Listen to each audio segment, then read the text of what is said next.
Good evening, viewers. This is 10:15 in India, but I felt that before I go to sleep, it's very important to talk about Andy Burnham.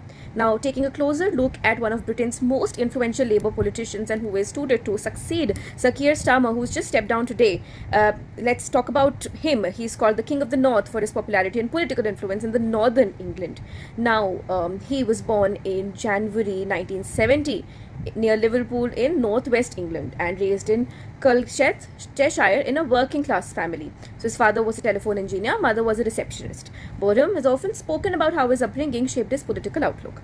Politics entered his life early because he actually joined the Labour Party when he was only 15.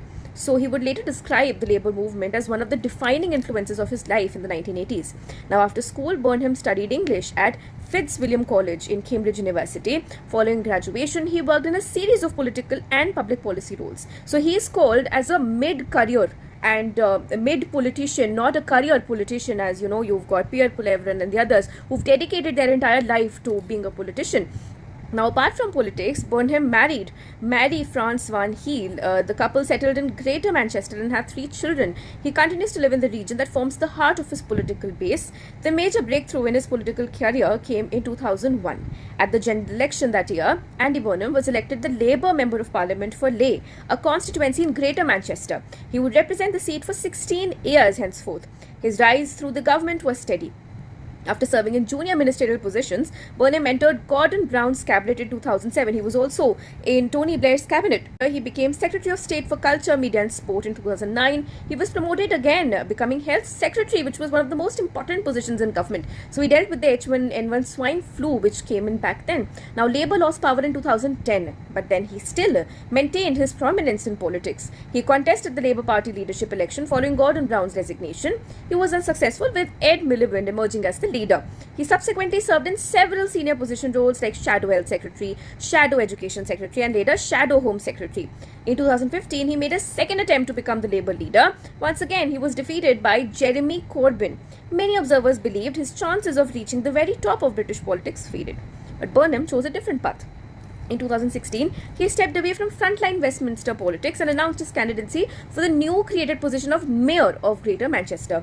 The move would prove transformative. In 2017, he won the election decisively, becoming the first elected Mayor of Greater Manchester. He was re-elected in 2021, again in 2024. So this is how he built one of the strongest personal political brands outside of London. Now, as mayor, he focused heavily on public transport, housing and regional development. His flagship projects include the B network, an integrated transport system designed to bring buses, trams and other public transport services under a coordinated structure. He has also campaigned on homelessness, social housing, greater paths for English regions outside of London and the like. Now, his national profile rose sharply during the COVID-19 pandemic. Burnham became a prominent critic of the Conservative government's approach to restrictions. Now, back then it was Boris Johnson, remember. His public clashes with ministers attracted widespread attention and helped establish him as a powerful regional voice. It was during this period that the nickname King of the North gained traction. Now, supporters view him as a practical politician who combines centre-left values with a focus on delivering tangible results. Now, critics argue that his political positions have evolved over time, reflecting shifts in Labour's internal politics, but he is categorized as a soft leftist.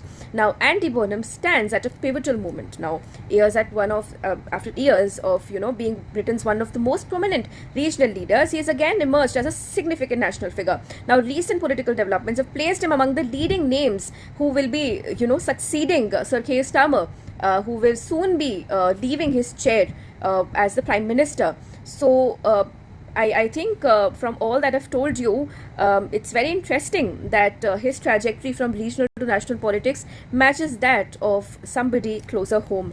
Let me know in the comments who this is.